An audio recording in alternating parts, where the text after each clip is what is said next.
시편 136편 1절로 12절의 말씀을 중심으로 하나님의 은혜라는 말씀을 가지고 은혜를 나누기를 원합니다. 본 시편 전체에 본 시는 시편 전체에 흐르고 있는 언약 신앙을 선명하게 표출시키는 지혜 시로서 1편과 연관시켜서 살펴볼 수가 있는 것입니다. 즉 1편은 악인과 악인의 삶의 길을 대조시키며 그 결과들을 언급하고 있는데요.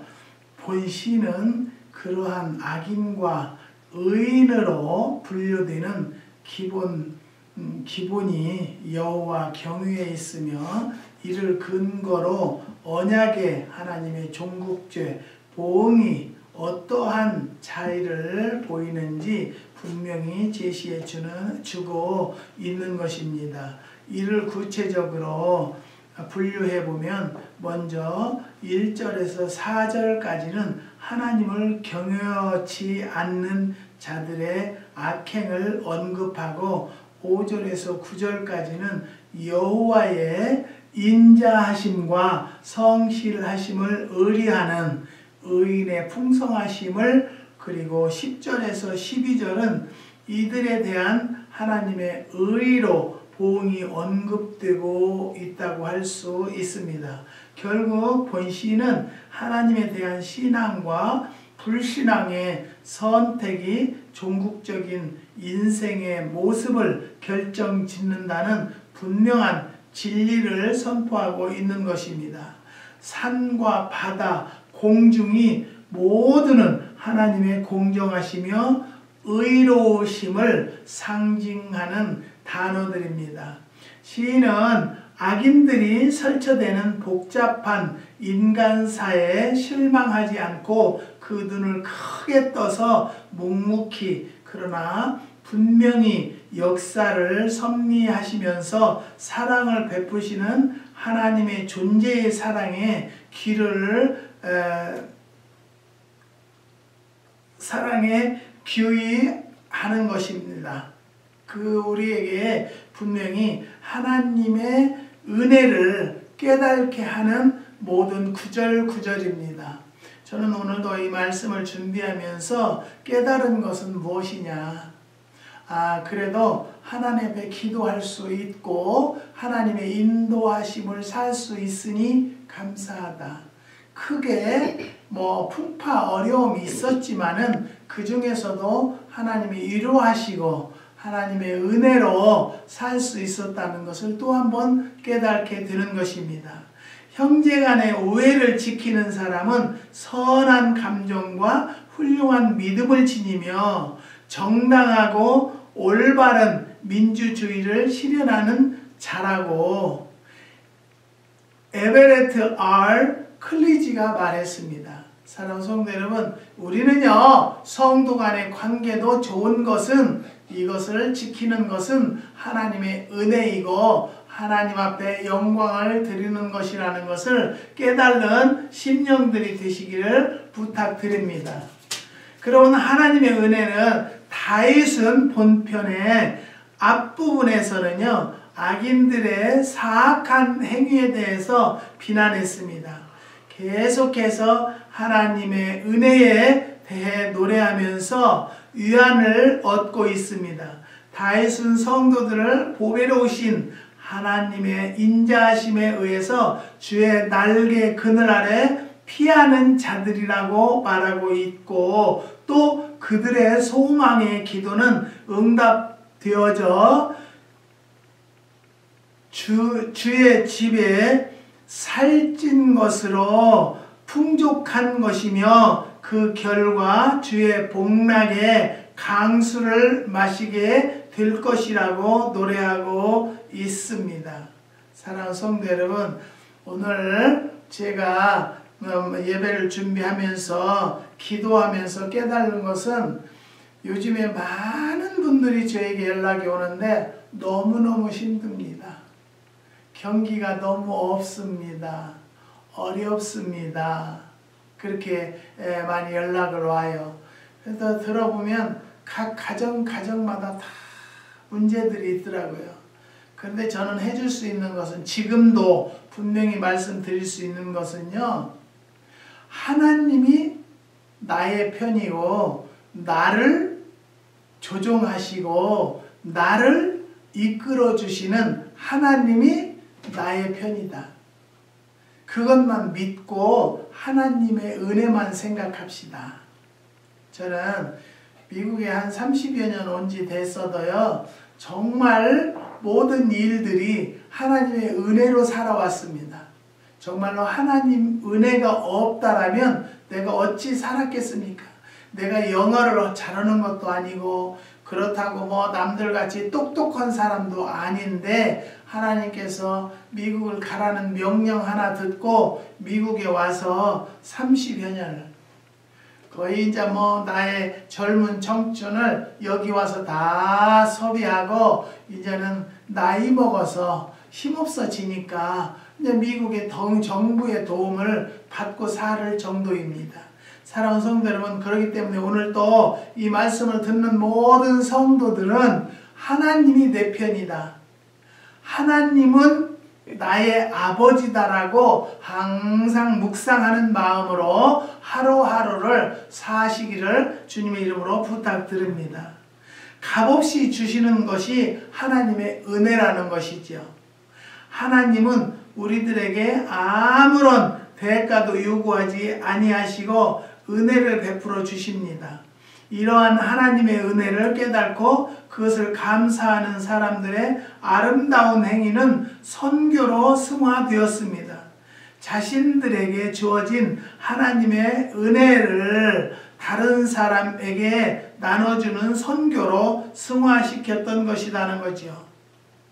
바나바가 그랬고 바울이 그랬으며 많은 신앙의 선조들이 그러한 방법으로 그들이 받은 하나님의 무조건적인 사랑의 감사함을 표현하는 것입니다. 사랑하는 성도 여러분, 어제도 지난주에도 어떤 집사님께서 가정적인 이야기를 했어요.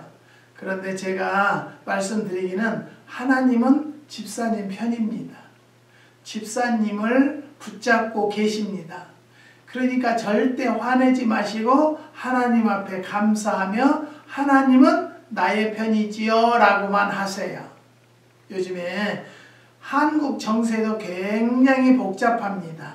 하지만 저는 거기에 관심이 없어요. 많은 사람들이 뭐 문재인을 뭐 내려앉게 하자, 조국을 어쩌자, 그것도요, 대통령을 지명하는 것도 저는 하나님이라고 생각합니다. 그러면 하나님 앞에 합당하지 않게 하면 하나님이 다스려 줄 것입니다.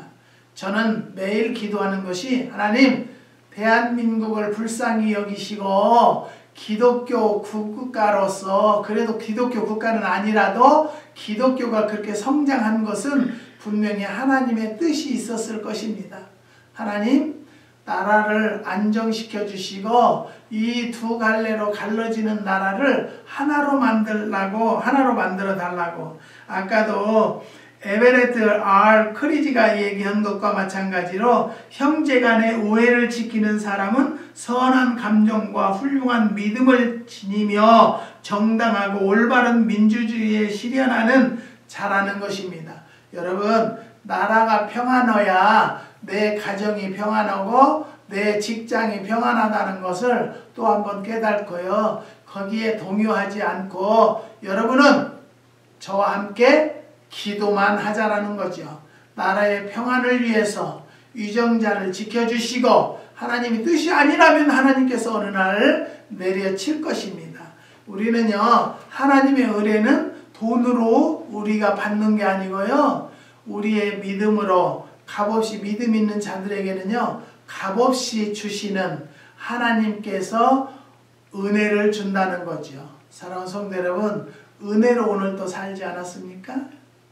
앞으로도 영원히 주님의 하나님의 은혜로 사는 성도들이 되시기를 주님의 이름으로 부탁드립니다. 여기서 분명히 말씀드린 것은 하나님의 은혜는 값없이 주시는 선물이라는 것, 두 번째는 봉사케 하기 위해서 주십니다. 바울은 고린도 교인들에게 내게 주신 하나님의 은혜를 따라서 내가 지혜로운 건축자와 같이 터를 닦아 둠에 다른 이가 그 위에 세우나 그러나 각각 어떻게 그 위에 세우기를 조심할지라고 말했습니다. 이와 같이 우리가 하나님과 그의 교회를 위하여 봉사할 수 있는 힘을 가지게 된 것은 오직 하나님의 값없이 주시는 은혜 때문인 것입니다. 사랑하는 성도 여러분, 우리가 여기에서 알 것은요, 하나님의 은혜는 봉사케 하기 위해서 주신다는 거죠. 근데 모든 성도들이 은혜는 받았다고 하면서도 행동을 따로 하는 성도들이 있습니다. 안타깝습니다. 저는 제가 아는 장로님들에게는요, 분명히 그렇게 말씀드리고 싶어요. 교회에서 봉사하고 충성하고 목사님 뜻을 잘 받들어서 하나님 일을 하는 것이다 라고 이야기하고 싶어요. 그런데 오늘날의 이 장로님들은요, 교회에서 최고의 왕이 된 줄 알고요, 교회를 마음대로 주물락거리려고 하는 장로들이 있기 때문에 분란이 일어나는 거예요. 여러분, 큰 교회 보시죠. 자식에게 교회 물려주려고 하는데도 결국에는 법을 물려주는 법으로 했다라는 것으로 판결이 난 걸로 알고 있어요. 사랑하는 성도 여러분, 우리는 그것까지도 저는 하나님이 일을 할 때는요, 욕심이 없고요, 오직 순수한 마음이어야 말씀이 제대로 나갈 것이고요, 하나님이 일을 잘했다고 칭찬 들을 거예요. 분명히 성경에 보면요, 너희가 내 이름으로 일했다 할지라도 나는 너를 도무지 알지 못하리라 하는 종이 된다라면 평생을 바쳐서 하나님이 일을 했는데 결과적으로 좋은 이미지가 없이 되어지는 것 같이 억울하고 마음 아플 게 어디에 있겠습니까? 사랑하는 성도 여러분, 우리는요, 하나님이 일을 할 때는 끝까지 하나님 앞에 잘했다 칭찬 들을 수 있는 심령들이 되어져야 한다는 것이죠. 탈무드에는요, 이런 말도 있다고 합니다. 현명한 사람은 모든 것에 배우는 사람이다라고. 이런 일에든 저런 일에든 모든 것으로부터 배운다라고. 헬라의 철학자 아리스토텔레스는요, 이렇게 말했다고 합니다. 현명한 사람은 원수로부터 많은 것을 배운다. 사랑하는 사람으로부터 배우는 게 아니요, 나를 괴롭게 하는 원수로부터 많은 것을 배운다. 이것이 참으로 현명한 사람이라는 것입니다. 여러분, 우리는 항상 거지한테도 우리가 배울 게 있고요, 배울 것이 사람들에게 3살 먹은 아이에게도 배울 때가 있다라는 말이 있습니다. 사랑하는 성도 여러분, 우리는요, 원수라고 거부하면 안 돼요.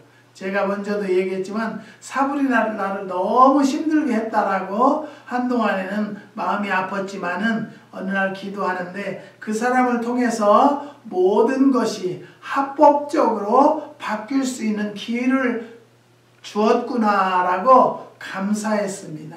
사랑하는 성도 여러분, 우리는요, 무조건 원망하거나 부정적이나 비판적으로 얘기할 것이 아니라 긍정적으로 돌려서 생각을 해보면, 아, 그것도 분명히 하나님의 뜻이 있었구나라는 것을 깨달는 심령들이 되시기를 주님의 이름으로 부탁드립니다. 그 다음에 3번째는요, 겸손한 자들에게 은혜를 주십니다.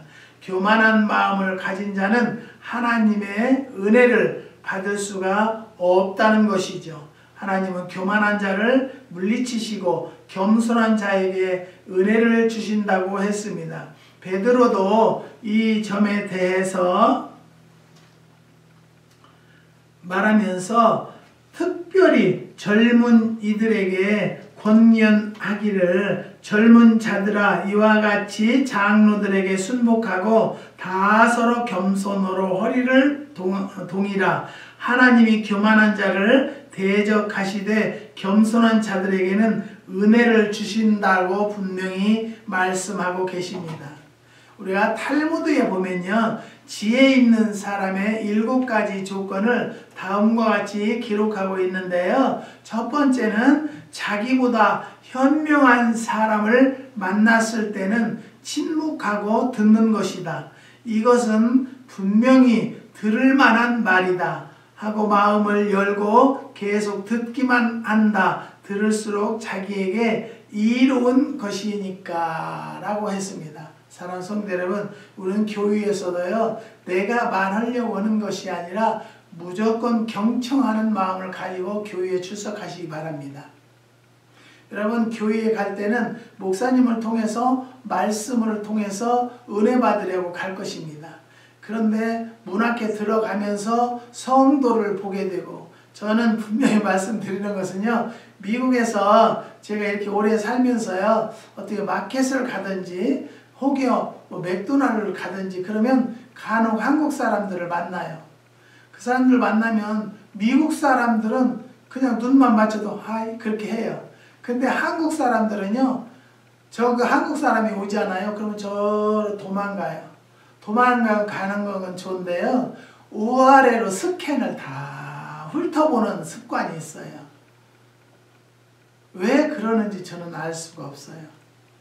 우리가 같은 동족이면 아유 안녕하세요, 반갑습니다, 감사합니다, 그 말 한마디면 돼요. 그런데 처음에 내가 미국에 오니까 내가 마켓에 가서 한국 사람 만나서 아유 안녕하세요 그러니까 나를 아는 집사님, 같이 간 집사님이 목사님 아는 체 하지 마세요. 여기는 아는 체 하면 욕먹는데요. 그래서 그 뒤로는 나도 아는 체를 안 해요. 근데 미국 사람들은 눈을 이렇게 마주치면 아이 그렇게라도 하지 않아요? 길거리에서 만나도 여기 앞에 지나가는 사람들도요, 미국 사람들은 손을 흔들고 하이 그러고 뭐 굿모닝 그렇게 오는데요, 한국 사람들은 슉 지나가서 그렇게 뒷조사를 해요. 뒤를 살펴보고 우아래를 스캔을 하고 그러는 거 보면 왜 한국 민족이 왜 그렇게 잘못됐을까? 단일 민족, 백의 민족이라고 하는데요. 지금은 뭐 그 말은 옛날로 지나가서 그런 나라는 이미 찾아보기 힘들어요. 그렇지만 우리는 하나님을 믿는 사람들이기 때문에요, 남의 말을 잘 경청하고 사랑을 나누고자 하는 성도들이 되시기를 주님의 이름으로 부탁드립니다.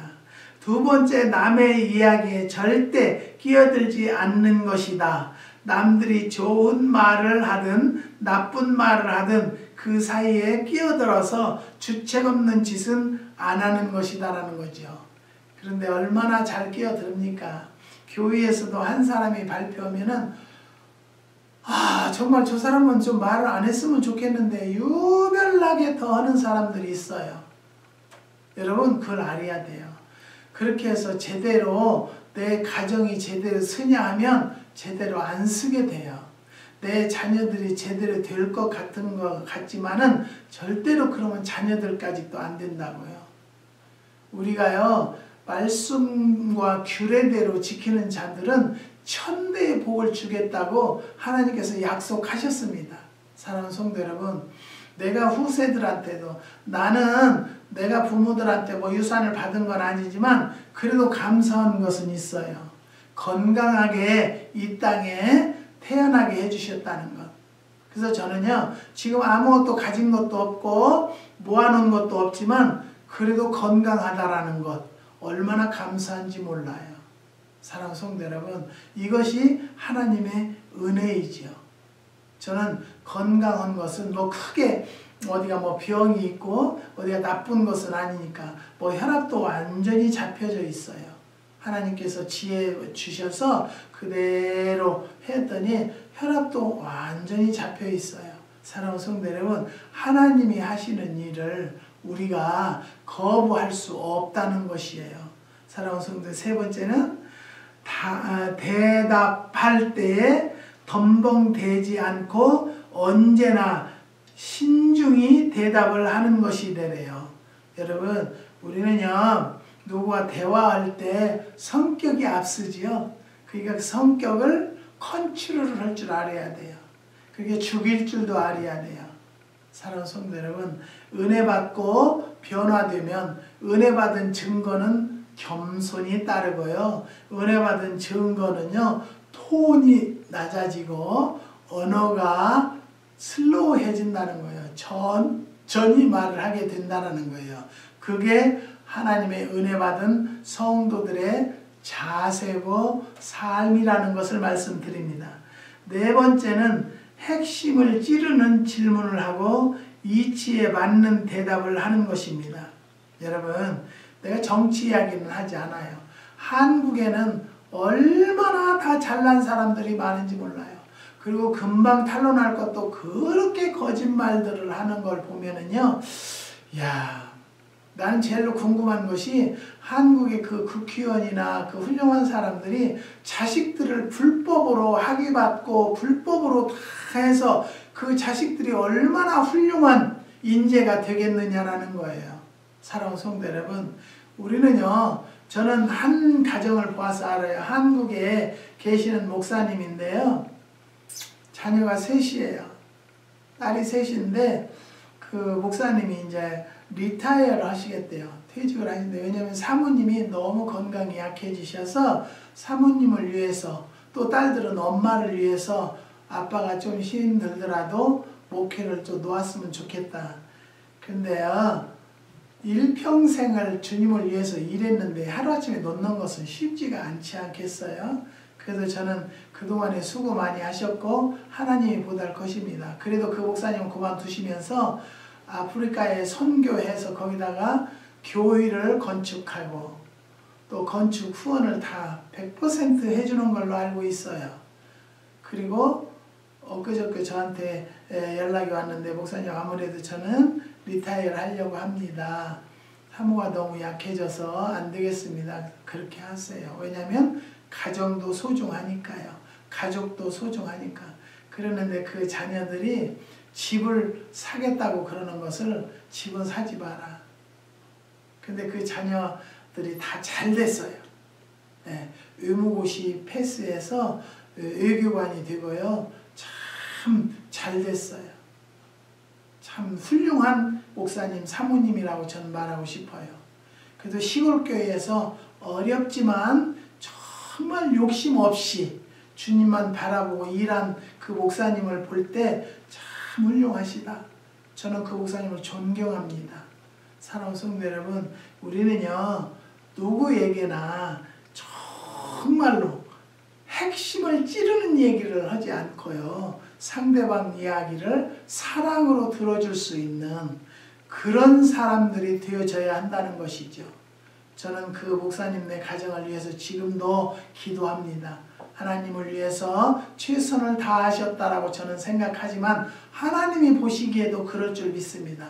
하나님, 그 사모님의 건강을 툴툴 털고 일어나는 능력도 더해 주시고, 목사님이 어느 곳을 가든지 그리스도의 향기 풍기는 목사님, 지금과 같은 목사님이 변하지 않도록 인도해 달라고 기도합니다. 사랑하는 성도 여러분, 저는 모든 성도들을 위해서 기도하는데요, 매일 돌아가면서 매일매일 돌려가면서 기도하고 있어요. 그래도 제가 기도하는 가정은 아직은 큰 문제가 없어서 감사하고요. 내가 기도해 준다는 걸 공고하는 건 아니고, 기도하시면 내 마음이 평안하고요, 잘 이루어지는 것을 저는 봅니다. 사랑하는 성도 여러분, 모든 성도들이 변화되었다라는 것은 입술에 성령의 재갈을 물리고요, 악한 말은 나오지 않도록 여러분 노력합시다. 실천합시다. 그런 성도들이 되어져야만 탈무드에 보는 이 말과 같습니다. 다섯 번째는 해야 할 일을 먼저 하고 미루어도 될 일은 맨 마지막에 하는 것이다. 순서를 정한다는 말입니다. 여러분, 삶도 계획이 있어야 하듯이 여러분, 모든 것을 계획을 세우고 계획대로 살아나가는 심령들이 되시기를 주님의 이름으로 부탁드립니다. 6번째는 모를 때에는 모른다고 사실을 인정하는 것이다. 모르면서 아는 체 하는 것은 현명한 사람이 못 되는 것입니다. 요즘에 또 저 방송을 보니까요, 어느 기자가 하지도 않은 지금 법무부 장관이 아니고 검찰청장이 뭐 무슨 별장을 갔었느냐, 저 청장이 하는 말이 나는 그렇게 한가롭게 사는 사람이 아니다. 그래가지고 그 기자 잘못 기사 낸 기자를 고소했더라고요. 여러분, 나라도 크지 않은 나라에서 왜 이렇게 복잡하고 헐뜯고 남을 비방하려고만 하는 나라가 되었는지 저는 알 수가 없어요. 사랑하는 성도 여러분, 이것을 저는 느끼는 것은 뭐냐면, 우리가 기도하지 않아서, 기도가 부족해서 그렇다라는 거예요. 오늘 우리 사모가 기도하는데, 하나님, 나의 무릎이 낙타 무릎이 되지 않아서 이 문제들이 해결이 안 되었다라면 더 무릎 꿇을 수 있는 딸이 되게 해달라고 고백하는 기도를 들었습니다. 사랑하는 성도 여러분, 기도 외에는 예수님이 능력 나갈 때 제자들이 선생이시 어떻게 이런 능력이 나올 수 있어요? 그러니까 기도 외에는 이런 능력이 나올 수가 없다라고 그랬어요. 우리도 나름대로 기도한다고 했고 열심히 한다고 했어도 아직도 기도의 양이 차지 않았기 때문에 우리의 소원들이 이루어지지 않았다라는 말씀을 드립니다. 사랑하는 성도 여러분, 모를 때는 모르는 것 같이, 그렇다고 해서 무식하다고 누가 무시하는 건 아니에요. 모르는 것은 모르는 것, 가만히라도 있으면 좋겠어요. 그런데 그렇게 상대방을 헐뜯기 위해서 데모를 주동하고 그거 되겠습니까? 가정이 조용하면요, 이 자녀들이 행복감을 느끼듯이 나라가 조용해야 국민들이 행복감을 느낄 수 있다는 것을 또 한 번 말씀드립니다. 마지막 7번째는 진실을 인정하는 사람, 언제나 사실은 사실대로 인정하는 그것이 바로 현명한 사람이라는 것입니다. 솔로몬의 지혜가 동양 모든 사람의 지혜와 애굽의 모든 지혜보다 뛰어난다라고 열왕기상 4장 30절에 말씀하셨습니다. 사랑하는 성도 여러분, 우리는요, 지혜 있는 사람과 같이 사는 성도들이 되시기를 주님의 이름으로 축원드립니다. 기도하시겠습니다. 하나님,